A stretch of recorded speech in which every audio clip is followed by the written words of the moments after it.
Speeding. Camera. Speed. Shot 2 or part 2, take 1. So, guys, 2020 is going to be different. Job hunting is really not going to be easy.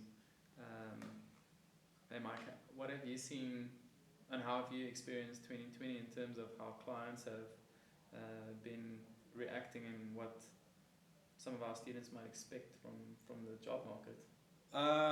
Well, I guess we're not going to talk about how bad 2020 is, but I think students and interns coming into the job market needs to know that you won't get a typical internship or work experience due to the fact that so many agencies are now either working from home or semi from home. So the tough part, I guess, for a lot of guys coming into the market is not really feeling the true vibe of an agency not getting the real feel for it. Yeah. No, I definitely get a sense of also how we're interacting with clients at the moment. A lot of it is happening through VCs and Skype and Teams. So I think a lot of that personal interaction, that like nice little moments, like Yaku sneezing. Oh man, you've been lagging for like 10 minutes. Just take it from like that part. Sorry. Okay, cool. Where were we now? Talking about Skype. client interactions. Okay, so a lot of the client interactions that we're seeing is also happening on VCs and on like a lot of more video channels. So I think that interpersonal communication also gets a bit lost. And like you're saying, I think interns could probably expect that the way some agencies have been operating is changing to a certain degree. And I think the briefs will be way different. Again, we're talking from a advertising point of view. So many of your briefs start with the problem statement of 2020 and the COVID issue that we've got on our hands. So again, just take it for what it is and still try and make an impact, because we still have brands to serve, clients to please. So it's not a complete write-off, I guess. That's the little light in the tunnel. Yeah. And I think also students who are approaching internships should also, I guess, be open to that kind of feeling of, even though you are interning remotely, try and tap into the resources that they have at their disposal at the agency, to make the most of their internships. Try and be like a sponge and absorb as much as you can. Even though you are working remotely or interning remotely, it doesn't mean that you don't necessarily have to sacrifice the amount of learning that you can do from a remote internship. And if you guys out there, fun fact is at the moment we've got 3 open window students who are interning at Abnormal. It is from their homes, but we've opened it up for them to come in whenever they do want to. So internships are still out there. Definitely. But in terms of landing a dream job in 2020, it's going to be way tougher than before, purely because clients are spending less at the moment.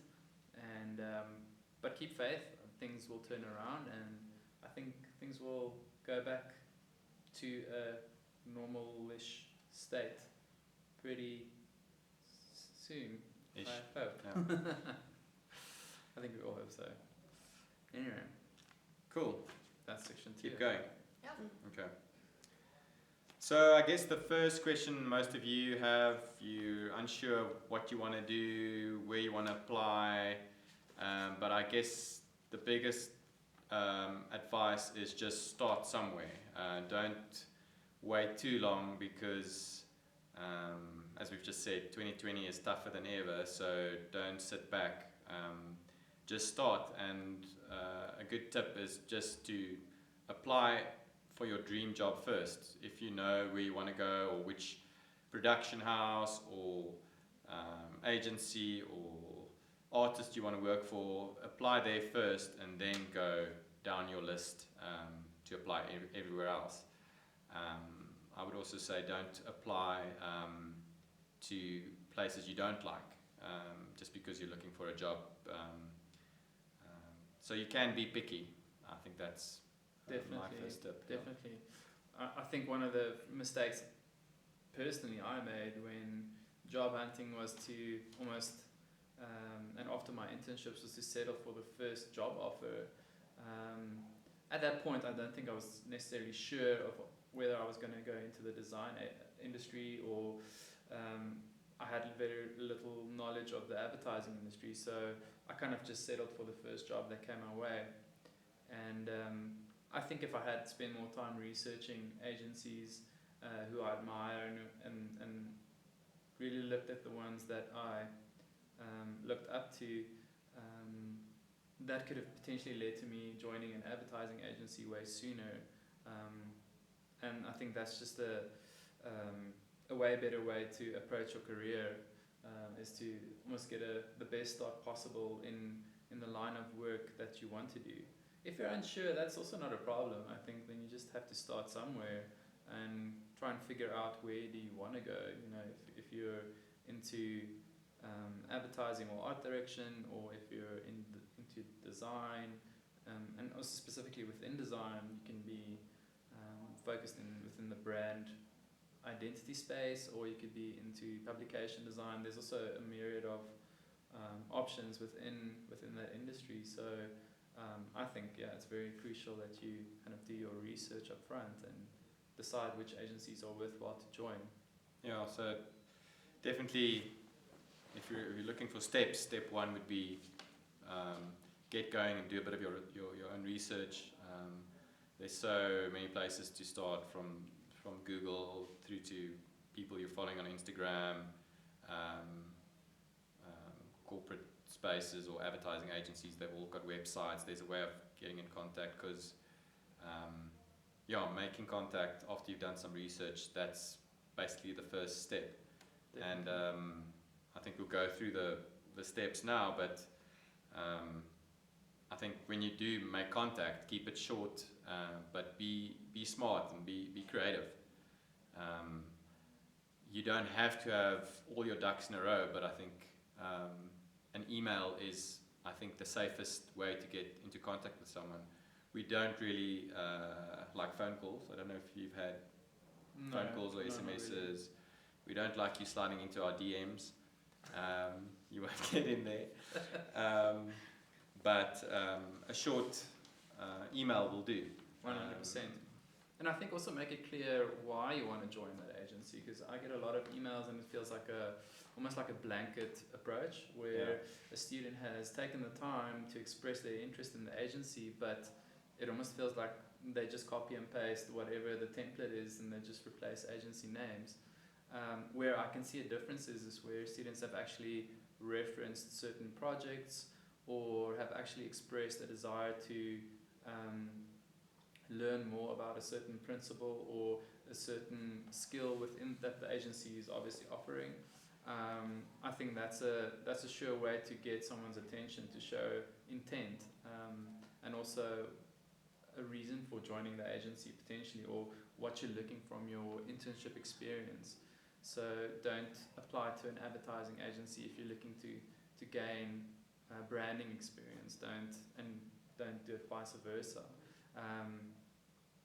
Write that email, keep it interesting, keep it short, but also express your desire for the kind of knowledge that you would like to gain.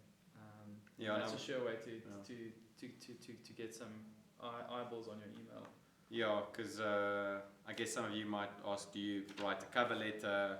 We're also personally not that big into reading a whole spiel about your backstory, but that is optional. If you really want to add that, you can. It just comes down to time.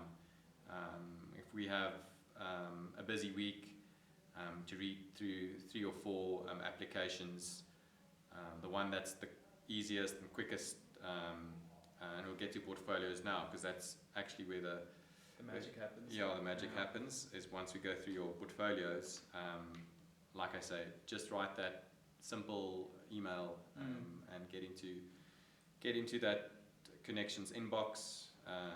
If we don't respond, send another one.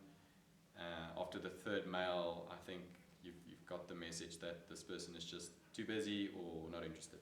And P.S. Sorry if I've ghosted you before.